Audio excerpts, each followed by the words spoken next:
কি করছেন বউ এটি? এই তো কাকা বসে আছি, ওদিক থেকে আয়না তো হিপি গেছি।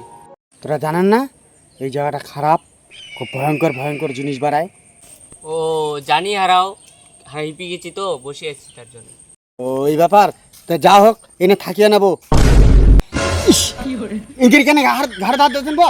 হ্যাঁ আগে কয়বেন না তোরা, তোরা তো ভয় ধারে দিয়েছেন। এটি তোরা কার সাথে কথা কয়েছেন বউ? এটি তো কেউ নাই। কেন বো দেখা পাচ্ছে না এত বড় একটা লোক বসে আছে?